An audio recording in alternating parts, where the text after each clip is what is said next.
Hey, this is the Hotty Toddy Chat, brought to you by HottyToddy.com. My name's Jack Couch. With sports editor Adam Brown. And intern Ryan Hunt. Today we're going to look at the upcoming NFL draft that starts in a couple hours from now. As you're listening to this, with a situation of players looking to take their game to the next level and hear their name called. It's going to be crazy. It's going to be a really fun draft. We got a ton of quarterbacks, ton of action going on. There's going to be major trades happening in the first maybe 10 minutes of the draft, if not the hour beforehand. It's going to be a crazy one. Bigger than most have been in the past couple of years.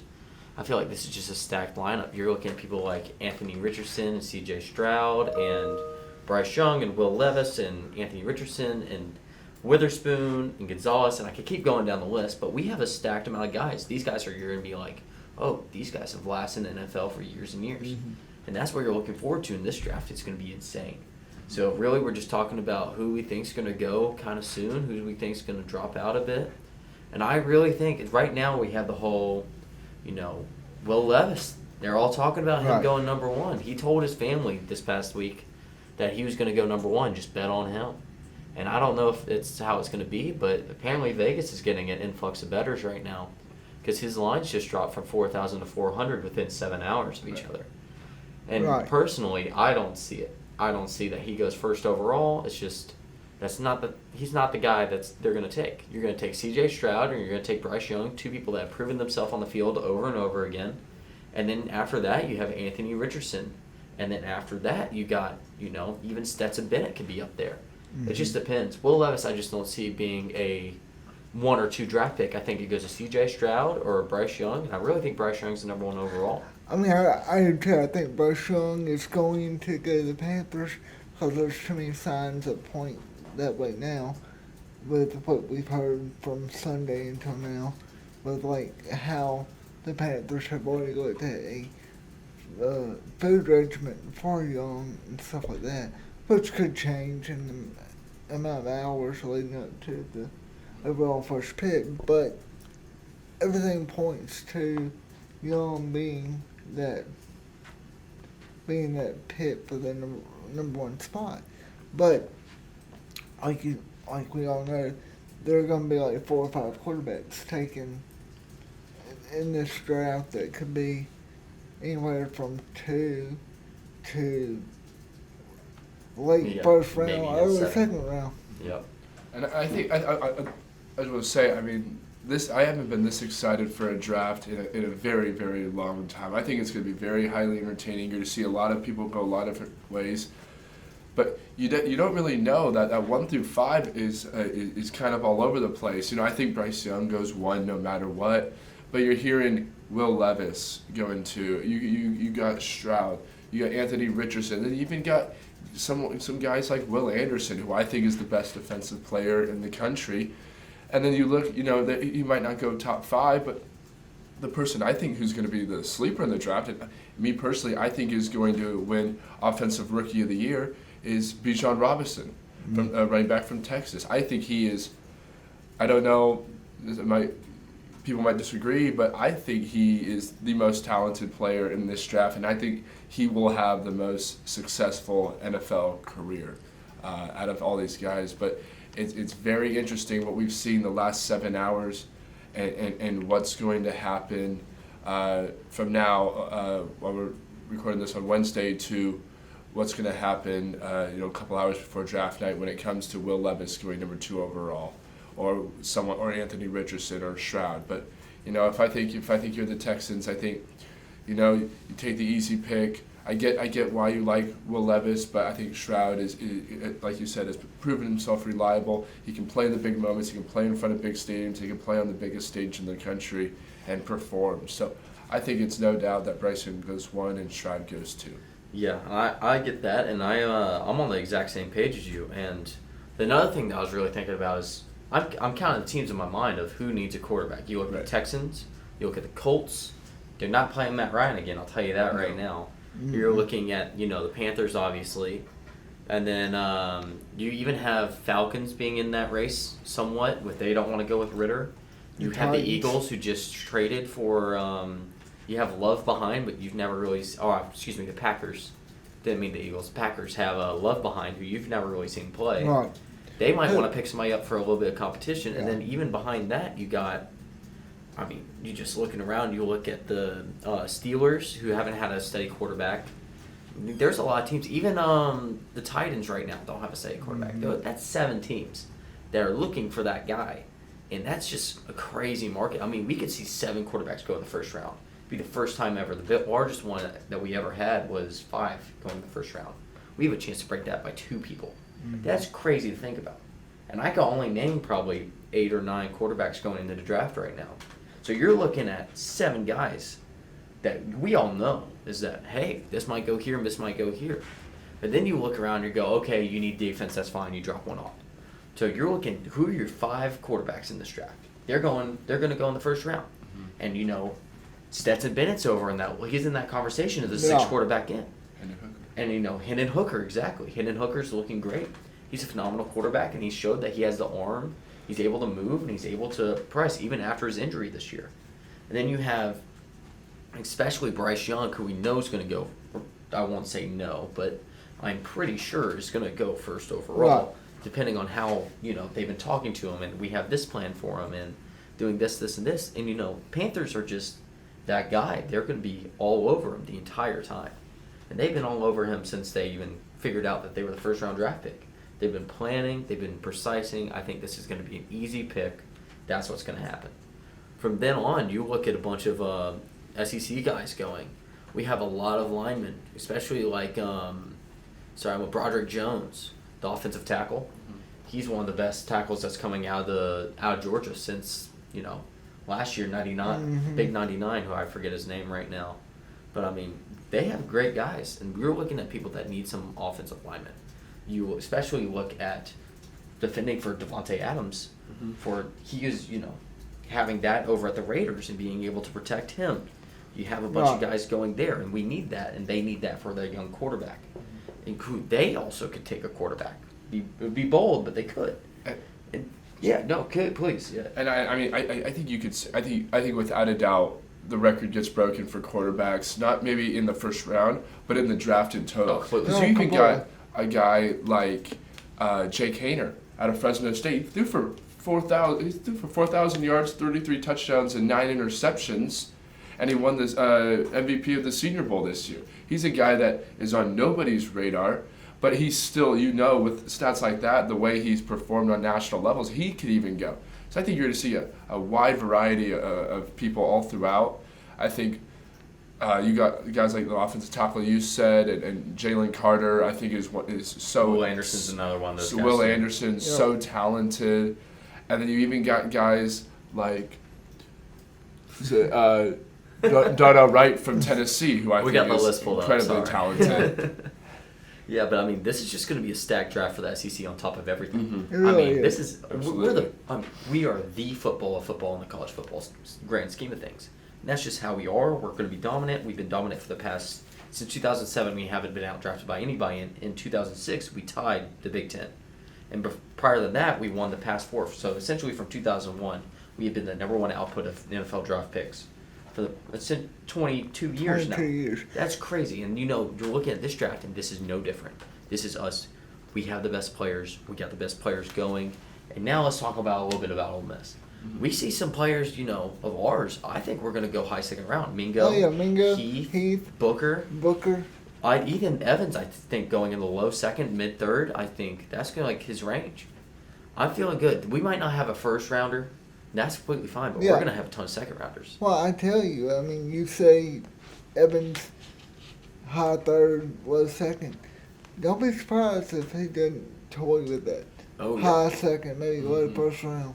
Yeah, I know. He's one of those somebody sneakies. Needs a running back just for something. Yeah, and everybody's not been big on him because he wasn't able to go to the combine, and we only got to see him half speed at our draft day. Right. Or our pro day, but essentially what we're doing is that you look at Lane Kiffin, who's coached in the NFL, coached in the NFL. Yep. Called the longest field goal. Love that. But you look at him and he goes, yeah, he's made for the NFL. I think that he has a little weight to his name on that, just being like, hey, this guy's good. Jonathan Mingo, he's going to be a stud on any team. We talk about Mingo, and we all have, but I think it's time for us to talk about a little bit Evans. Evans had a crazy year the past 2 years. He's transferred from TCU, which was unfortunate for him, but transferred here, and he was able to just step into a program that he's never learned before and instantly become the guy. He was not our run down the middle. He was not our running leader, but he was the number 3 in the SEC. He wasn't the running leader on our team. It was number 3 in the SEC. He is shifty, can bounce outside, he can catch the ball, and he can block. That's everything you can ask for. He looks like for our team last year, I was very much Nick Chubb and Sony Michel. He looks like Sony Michel that can bounce outside, run around. Same with Raiders running back that I'm looking for. Josh Jacobs. He looks exactly like Josh Jacobs. You know, he goes to the NFL, he's going to put on 20, 30 pounds, or they're going to be like, hey, you go gain some muscle, and we're going to have you bounce outside, and you're going to be a runner. He's going to be a really good steal. Same with, I want to compare him to Texas running back, Bijan Robinson. I was trying to think of how to say it, but I compare him. Those are comparable running backs. And now, just because he wasn't in the draft or in the combine, you're just like, oh, hey, this is a sneaky guy. We got 2 very sneaky guys on our team. They're going to make huge differences, and that's what's awesome about Ole Miss right now. Let's go back to Booker for a second. Yeah. I mean, if you look at Booker, this year he's just shown that he can play pretty much anywhere on the line. Oh, yeah. Which is going to be a big advantage for anybody who takes him. Oh, completely agreed. And that's somebody that you need to fill in some spots. You look at teams that have an offensive line, but not that's something that's solid, and you know you need a guy to come in. And offensive linemen have the highest injury rate, especially in the NFL. And that's just how it is, and that's how it works.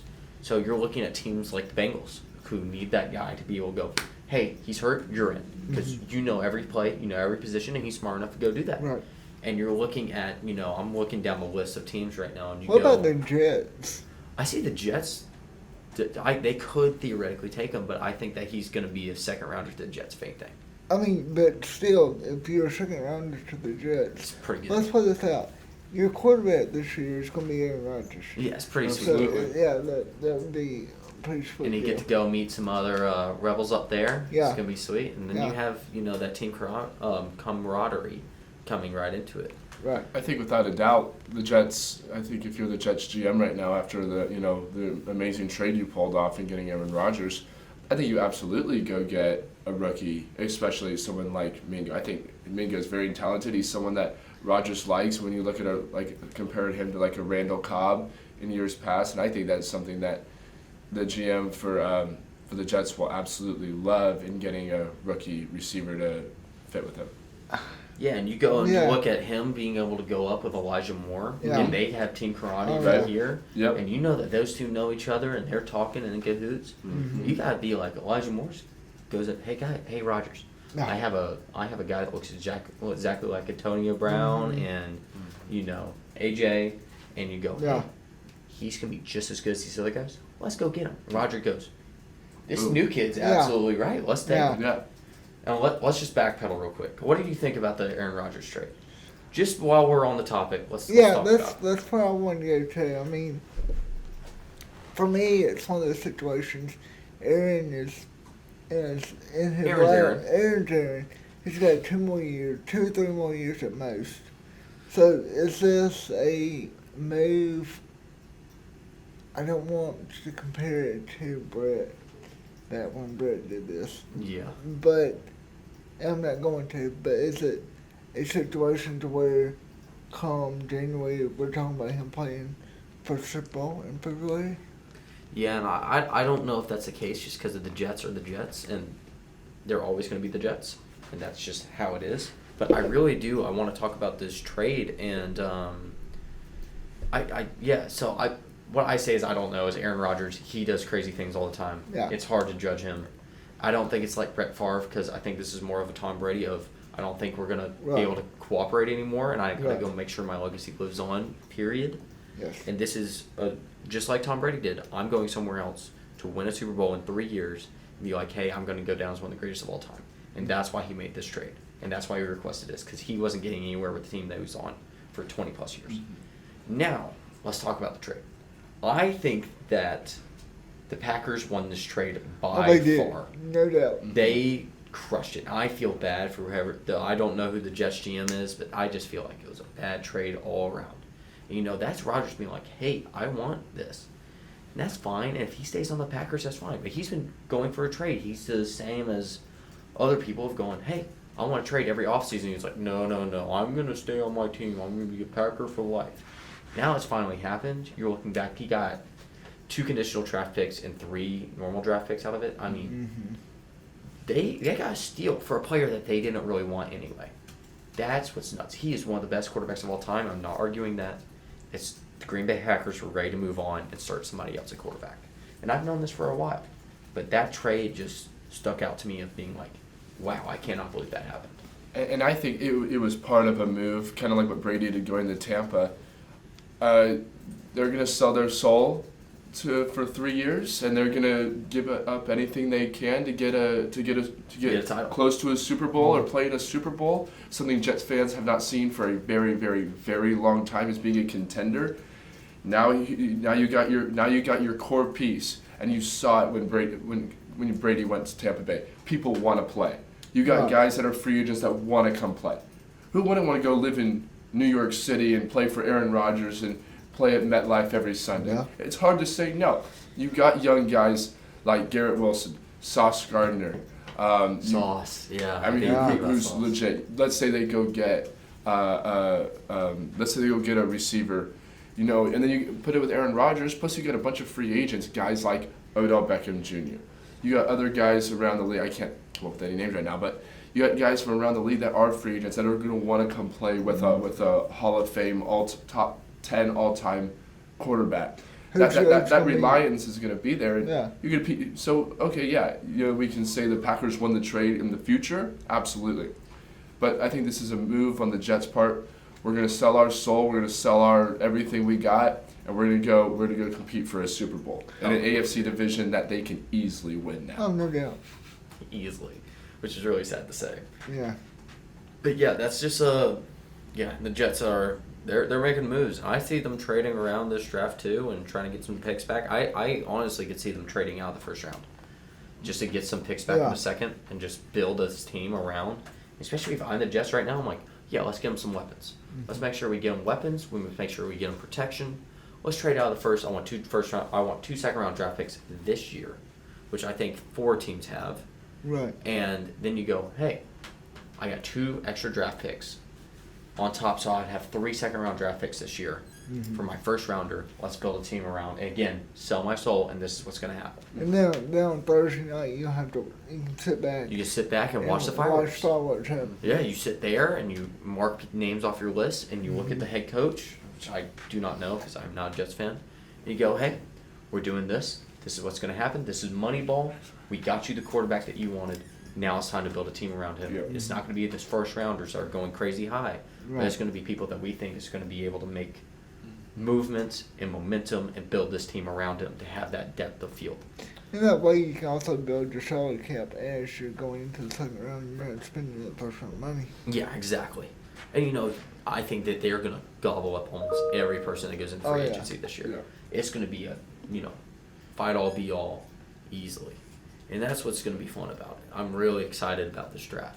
Right. And that's it. Yeah, that's really all I got to say on the draft today. Yeah, you sign they're not going to have to pay him a whole lot. No one's going to pay OBJ. We saw it last year. No, so what? You sign him to a 2-year, $12 million deal? I was saying 5. Maybe $2.5 million a year for 2 more years. 2 years, $10 million. You have 5 a year. Someone like that, so he'll do that, and then I think he's still a good receiver. I think he'll play well. Who knows? You never know. 50-50, but still, it's a guy on your team that's known. It's a guy that's going to get people to come in and watch. Everyone's going to want to come watch OBJ and Aaron Rodgers playing together with Breece Hall and Garrett Wilson, and it's going to be a team that people are going to come watch. Yeah, it's gonna be good for the Jets. They did terrible this past year, and especially with Zach Wilson, who I just wanted to touch on too. He is quote unquote said, "I'm gonna give that man hell in practice." Mm-hmm. Is there even a chance that he makes it through summer at this point? I think Aaron Rodgers is gonna look at him and be like, "You're going." Yeah. I think that's exactly what's going to happen. And it's sad to say, but he's just not the quarterback that everybody expected him to be. Mm-hmm. And he reminds me, I hate to say it, he reminds me so much of Will Levis. And I hate this.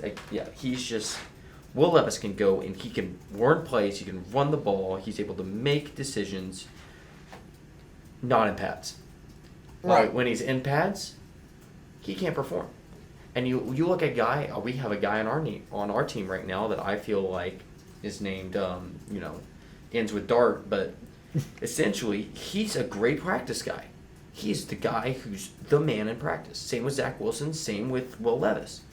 When he's in the game, especially Will Levis, when he's in the game, he makes mistakes more than anybody should be, especially as an SEC quarterback. You look at the Ole Miss game this past year, he fumbled the ball, he broke his finger, he was able to not escape the pocket. We had a three-man rush the entire game, and he got sacked 7 times. Right. I don't know if that's not an offensive line. Kentucky's known for having that offensive line. That's him making not good decisions on the field, and that's why I see. So I'm just like, Zach Wilson and him, I just don't see it accumulating. However, somebody's going to look at him and be like, that's our guy. He's able to work in practice. I've seen everything I like about him. Somebody's taking. They're going to shoot a shot. Absolutely. I just don't see it top 10 picks. I don't see it as well. And it could happen. Somebody could trade up and be like, I'm getting him before anybody else can. And it could definitely happen. It could definitely happen. I don't think so, but it's possible. I think the one thing, and I just laugh about this, is you never know what's going to happen in the draft. You never know. No. Tom Brady, the greatest, I think it's without a doubt anymore, the greatest football player to ever touch a football was, the 199th pick? Yeah. I mean, we could argue that all day, but I mean, you got someone like Tom Brady who no one thought was going to do anything, and now he's one of the greats. So I think you never really know what's going to happen. You never know what a team's going to do, what the quarterback coach is how he's going to flow in. You never know any of this stuff. So, I think Will Levis I agree 100% on Will Levis. He's a great practice guy. He'll be a great leader in the locker room. But does he excel to a level where he's competing for Rookie of the Year? Is he competing for MVPs? I think no. But then again, we've been proven wrong so many times with so many other guys that you have no idea. I think he's a very talented quarterback, and if he did succeed in the NFL, I'd be like, good for him. I wouldn't be surprised, mm-hmm. but I don't think he's the person that is going to take your team to a Super Bowl like C.J. Stroud or Bryce Young. Do you see the Titans trading up? I see them trading up. Yeah, especially if Stroud drops, or if AR drops. I think it's instantly they'll trade up. I think they'll wait for Hendon Hooker, if not, or somebody along those lines. But if somebody like C.J. Stroud drops to 8 with the Falcons or 7 with the Raiders, I think either team would be like, "Yep, let's trade it." That's I'd be absolutely shocked. Say that one more time. Would you not trade up number 6? Would you stay with 7 to where you have the? The question is, do you go to Seahawks? Seahawks is the only one that doesn't have a real dog in this fight right now. Yeah. Because they just signed Geno for $10 million for a 3-year contract. 3-year contract, but is that enough to not go get a quarterback? I don't think it's worth getting a quarterback right now. I don't think it's worth taking the risk. I think you saw Geno was very reliable this year. I don't think people didn't think he was. He was good, and I think Geno proved himself very well. You go get a player like Jalen Carter or Will Anderson to help you on that defensive. Exactly. That's exactly where my mind's at. And they're not a dog in this quarterback fight, which is awesome for them. Yeah. And to have the 5th round pick. So now you're like, hey, Falcons, hey, Raiders, hey, Titans, hey, Texans again. Let's make a trade. Yeah. Let me take back. Somebody's gonna drop to me, especially if I know you're taking quarterback if you're trading up. That means if I drop back to 8, 9, 10. 11, 12-ish, that kind of range, I know that 4 of the top 6 picks are going to be quarterbacks. That's easy money for me. It's like, let's make a trade. Give me a pick. I'm going to drop back, and I'm going to take my defensive player that waited for it. And you'll still be able to get them. Yeah, and you look at, especially like 9 with the Cubs, they're going to take an offensive tackle, or they're going to take a running back. And that's what's going to happen. And you're looking at guys like Bijan, who's going to go in that range. You don't need a running back. And you just drop back, and I just think that's the way to do it. And I was just like, oh, yeah, you got to trade up. I think somebody's going to trade up. And the top four quarterbacks, in whatever GM's mind, are going to go in the top 6 picks. Do y'all see a running back go in the top 10? Yes. You see Bijan go 10 or 9. Yeah, you see Bijan. I like that. Maybe to the Falcons. Yeah. God, I hope not the Falcons, but maybe to the Falcons. Major Falcons fan. We don't need them. Get us some linemen. Mm-hmm. And if not, he goes to the first available team that needs a running back. I think he's the first running back taken off the board. I completely agree. Without a doubt. There's too many defensively good linemen to take over Bijan. I mean, he will not go in the top 6. I can guarantee that I'm guaranteeing that right now. He's a great player. He's one of the best running backs I've seen come out of college. It's just not what people need right now. And I think the one thing but GMs love about him, and I've read a lot about him, is his maturity. His grandfather and dad were both referees in college and the pros. So every time he scores a touchdown, he hands the ball straight to the referee. His maturity for being so young is something that these NFL GMs will eat up, because a lot of times you see these guys and they get drafted very highly. They get their big checks and they go spend it like crazy. I think someone or act very dumb, like Henry Ruggs. But I think you're going to see someone like Bijan Robinson, who's very mature for his age, and NFL GMs will love that in their locker room and love that on and off the field. And I think that he's a great fit for especially the Raiders right now, just having a backup guy, and he's able to learn for a year and then go. If I could see the Raiders, the Falcons, the Bears, and the Titans all taking him. Mm-hmm. All those teams would die for that. They have maturity in the locker room. He's going to be able to do his own thing. I mean, that's just going to be unprecedented for them for a first-round draft pick. He's going to get the big money. Let's be honest. Mm-hmm. He's going to go and be like, I'm going to save this while I'm young, and I'm going to play as much as I can, and then I'm going to go retire. Yep. And he's again, emotional maturity. I've heard unbelievable stories about him and how mature he is in the locker room, on the field, and how, he just is. And that's something, of course, I'm thinking back to draft day, but I'm thinking about, what's his name? Who's Larry Tunsil. Yeah, from draft day. Yeah. He went, what's the team? Miami. Yeah, Miami. Texans. No, it's not. Texans. Is it Texans? No, he went Miami. Did he go to Miami? Okay. Then he got traded to the Texans years later, I think, but it wasn't Miami. But instantly, that's what I'm thinking. I'm like, oh, yeah, exactly. That was great. I cannot believe y'all were on the same. That was the night. Okay. Yeah. Anyway, let's we'll move in a little bit, just cover a little bit of baseball. Before that. Maybe not. Who's your first defensive player taken? Well, let me ask you this: does Anderson go or does Carter go? Carter. I take Will Anderson. I take Carter every day. He's been a threat since freshman year. He has. He's going to be a threat. You look at how many. I mean, he is dominant. I understand Anderson's also dominant. Mm. He is a dominant force, and that And it depends on if you need an edge or a tackle, mm-hmm. or a guard, and that just depends, and you don't know. And it's whoever. If you need an edge, you take Anderson. You take Carter if you need a lineman, and that's just how it is. I think it's very cut and dry. Those are the top 2 defensive players taken. I think both of them are absolutely both incredibly talented, and both will have. I'm sure that if they don't get injured, we'll both have incredible NFL careers. Oh, absolutely. But I don't know how you don't take Will Anderson. I mean, the man has been so dominant. He's been the leader on that Alabama defense, and I hate Alabama with every bone in my body. But I think he is the most talented defensive player in the draft, and I think both of them. Both of them, any team who picks him up will be, they will get better defensively. But you gotta think Jalen Carter's taking reps against other first-round draft pickers, Broderick Jones, and you go, oh, you're competing against everybody, and that's just something that you're banging heads against walls, and you know exactly both sides of it, and that's what's awesome. So I mean, it's gonna be sick. I'm really excited. I'm trying to think of who's gonna be late. I think Emmanuel Forbes will go in the first round, which is a Mississippi State cornerback. Yeah. He's a very good defensive player, and he's one of those guys that I know is just. I hate having Mississippi State go above us in the draft, but he's one of those guys that's going to make a difference on any team he goes on to. He's good. He's quick. He's able to cover. He matches up in my mind with Finley of how good they are. And Finley's going to go later in the draft. And I've talked a little bit about him in previous weeks, but that's just how I feel like things are going to go. Absolutely. Oh, yeah. So let's turn to the Diamond. It's been a tough stretch. It's a rough year. It is. But now the Rebels are coming off a 2-1 loss in the Governor's Cup in Pearl to State. Yeah. Which the sixth inning was Tough.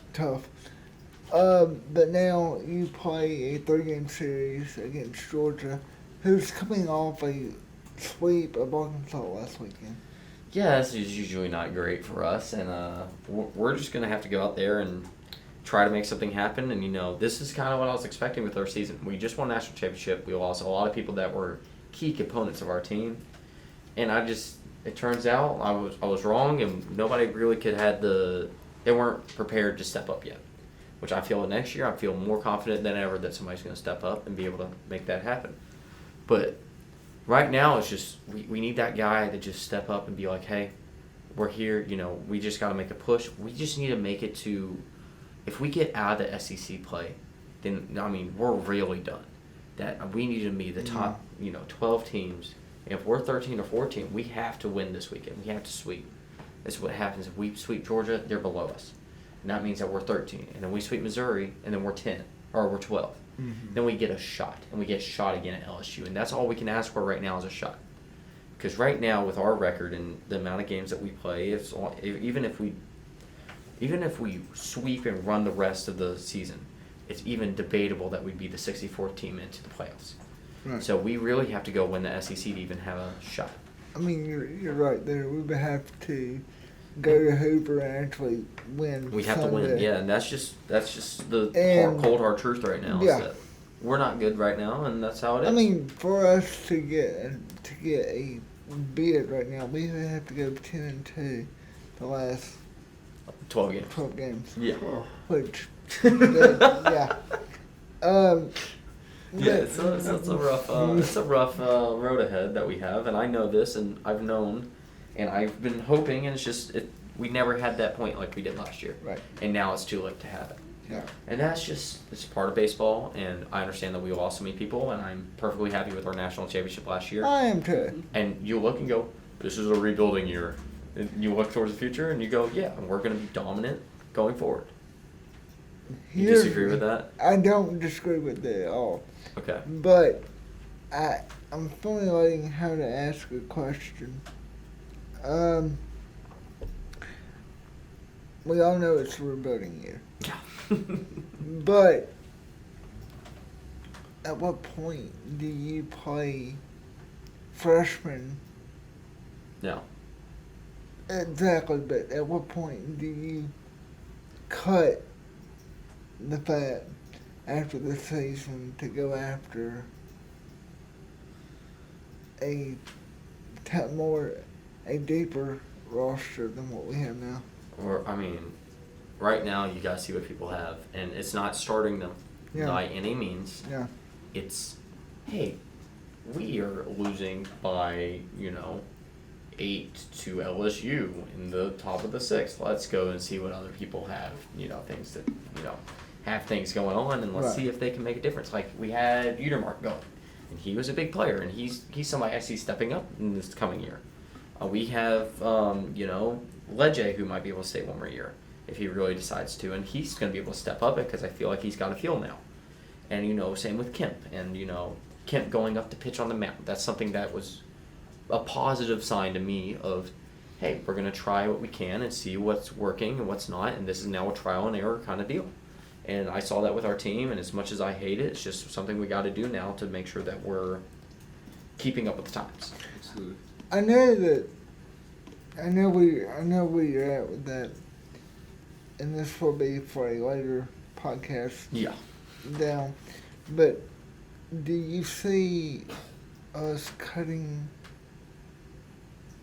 back to where we know that we'll lose 4 or 5 players to the draft? Possibly. And then, how many players do you not return? Yeah, that's a rough question. When this is where Mike Bianca's got to earn his paycheck, and we're gonna lose players to draft.